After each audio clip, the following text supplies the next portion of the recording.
Electrical infra power distribution और smart meter ecosystem से जुड़ी कंपनी आईपीओ लेकर आ रही है। कंपनी का काम है मीटर बॉक्सेस, ट्रांसफार्मर, पैनल और एफआरपी प्रोडक्ट बनाना। नाम है इंडो एसएमसी लिमिटेड। सवाल यह है कि क्या ये आईपीओ लॉन्ग टर्म के लिए सही है या फिर लिस्टिंग गेन का गेम है। आज के इस वीडियो में हम करेंगे कंप्लीट आईपीओ एनालिसिस बिना हाइप, सिर्फ फैक्ट के साथ। आईपीओ शुरू करें उससे पहले अगर आपने हमारा चैनल सब्सक्राइब नहीं किया तो जल्दी से चैनल सब्सक्राइब करके बेल आइकॉन प्रेस कर दीजिएगा। तो चलिए शुरू करते हैं आज का IPO review. Indo SMC limited एक मैन्युफैक्चरिंग बेस्ड कंपनी है जो electrical, industrial and infrastructure segment के लिए प्रोडक्ट डिजाइन एंड मैन्युफैक्चरिंग करती है। कंपनी का मेन फोकस है पावर डिस्ट्रीब्यूशन और circuit protection solutions. Indo SMC का प्रोडक्ट का यूज होता है इलेक्ट्रिसिटी डिस्ट्रीब्यूशन नेटवर्क, इंफ्रास्ट्रक्चर और यूटिलिटी प्रोजेक्ट में। कंपनी का प्रोडक्ट पोर्टफोलियो काफी डाइवर्सिफाइड, जो एक पॉजिटिव पॉइंट है। मेजर प्रोडक्ट में इंक्लूड है एनर्जी मीटर्स के लिए enclose boxes, high tension current transformer यानी एचटीसीटी, हाई टेंशन पोटेंशियल ट्रांसफार्मर यानी एचटीपीटी, लो टेंशन करंट ट्रांसफार्मर यानी एलटीसीटी, एलटी और HT distribution box and panel, FRP gratings, junctional boxes, feeder pillars, power distribution and circuit protection switch gears.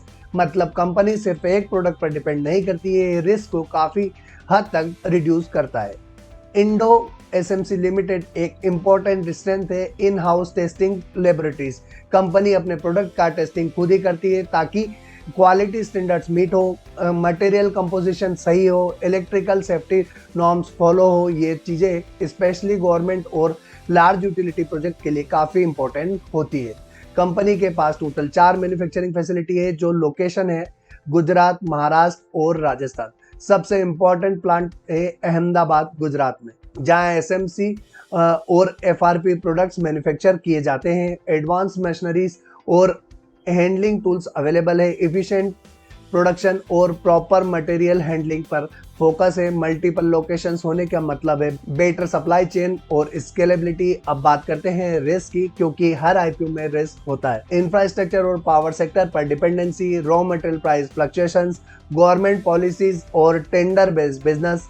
SME size होने की वजह से limited scale और margin pressure, इसलिए blindly apply करना सही अप्रोच नहीं है। बात करते हैं कंपनी के आईपीओ डिटेल की, तो 13 जनवरी के दिन कंपनी का आईपीओ शुरू होने वाला है, 15 जनवरी तक खुला रहेगा। 20 जनवरी के दिन लिस्टिंग होने वाली है। 10 रुपए फेस वैल्यू वाला शेयर, 141 से 149 रुपीज का प्राइस बैंड है। 92 करोड़ का आईपीओ साइज है, जो कि पूरा का पूरा फ्रेश इशू होने वाला है। बुक बिल्ड इशू टाइप है और बीएससी का एसएमई आईपीओ है, जहां मिनिमम इन्वेस्टमेंट 2,98,000 रुपीज के लिए 2000 शेयर्स में करना होगा। अब बात करते हैं कंपनी के फाइनेंशियल परफॉर्मेंस की। असेट्स की बात करें तो 13.85 करोड़ की फाइनेंशियल ईयर 23 में, जो सितंबर 25 तक 147.67 करोड़ हो चुकी है, यानी असेट्स में स्ट्रॉन्ग और consistent growth, business expansion clear दिख रहा है। इनकम की बात करें तो फाइनेंशियल ईयर 23 में 7.30 करोड़ की इनकम थी, जो फाइनेंशियल ईयर 25 में 138.78 करोड़ हुई और सितंबर 25 तक 112.62 करोड़ हुई।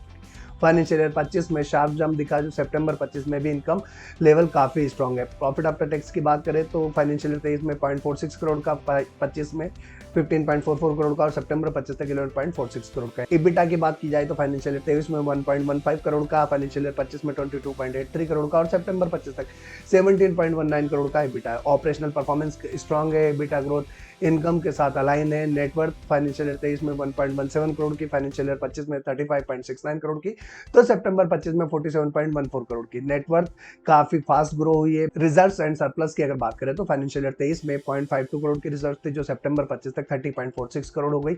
बात करते हैं बोरोइंग की, तो फाइनेंशियल ईयर 23 में 10.43 करोड़ की बोरोइंग थी, जो सितंबर 25 तक 49.35 करोड़ की हो चुकी है, यानी बोरोइंग इंक्रीज हुई है। ग्रोथ ड्रिवन एक्सपेंशन का इंडिकेशन दिख रहा है, बट डेप्थ मॉनिटरिंग करना काफी जरूरी है। अब बात करते हैं कंपनी की वैल्यूएशंस की, जहां पर कंपनी 340.54 करोड़ की वैल्यूएशंस पर अपना आईपीओ लेकर आ रही है। एसएमई सेगमेंट की कंपैरिजन में valuation moderate to slightly premium side पर है। आरओई सितंबर 30 तक 27.66% है, जो कि मार्च 25 तक 74.45% था।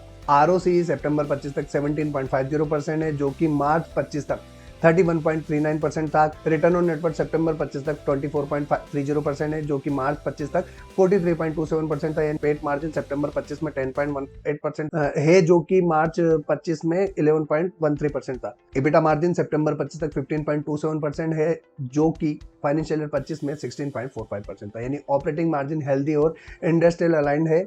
डेब्ट टू इक्विटी रेशियो सितंबर 25 में 1.05 का है, जो कि फाइनेंशियल ईयर 25 में 1 का था। यानी डेब्ट थोड़ा हाई साइड पर है।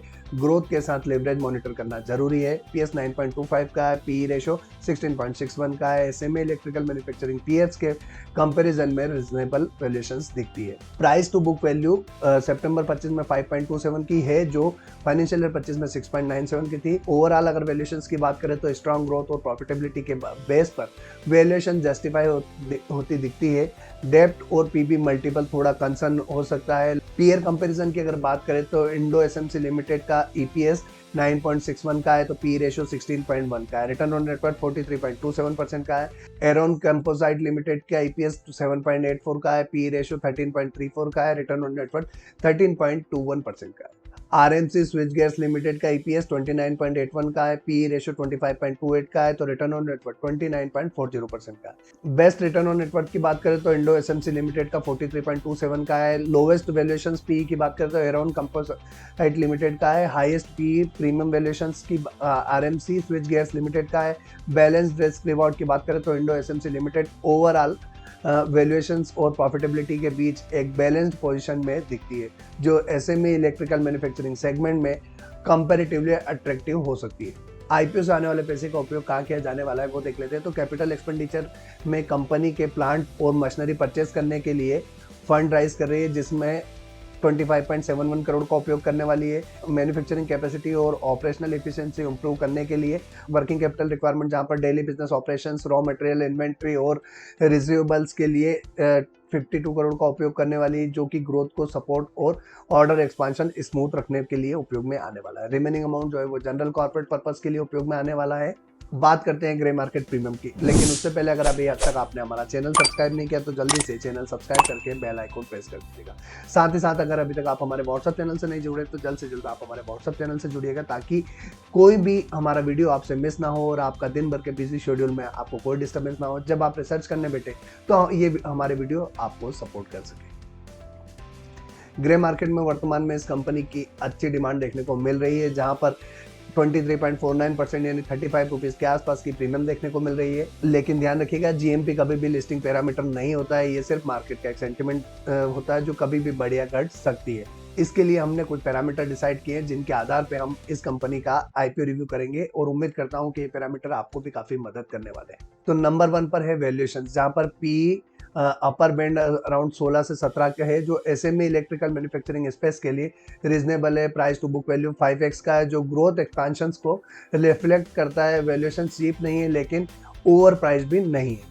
नंबर 2 पर आता है फाइनेंशियल्स। तो फाइनेंशियल्स की बात करें तो रेवेन्यू, पेट और इबिटा में मल्टी फोल्ड ग्रोथ देखने को मिली, जहां फाइनेंशियल ईयर 23 से 25 तक आरओई 27 से 43% और रिटर्न ऑन नेटवर्थ 24 से 43%, जो स्ट्रॉन्ग रिटर्न रेशियो है। नेटवर्थ और रिजर्व्स में शार्प इंप्रूवमेंट देखने को मिला। डेप्थ थोड़ा हाई है पर ग्रोथ ड्रिवन लगता है। नंबर 3 पर आता है पीयर कंपैरिजन।